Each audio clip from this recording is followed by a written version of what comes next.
10 steps. That's all it took for a man to go from "I'm fine" to "I wish I could see straight." It didn't happen in a textbook. It didn't happen in a training video.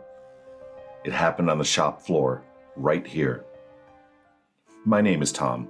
I've spent over 20 years leading in manufacturing, military operations, and safety. I've seen pressure, real risk, and what happens when someone thinks they're invincible for just 1 second. This channel isn't about checklists. It's about real stories and the steps that separate a safe shift from a 911 call. No fluff, no fear tactics. Just truth and accountability from someone who's lived it. Your first takeaway? Safety is a choice.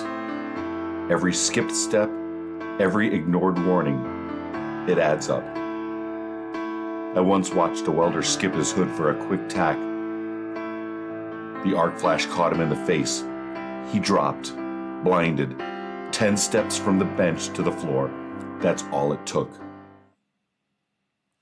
If that hits you in the gut, subscribe. Because next time, we're talking about silence and why not speaking up could cost someone everything. This is 10-Step Safety.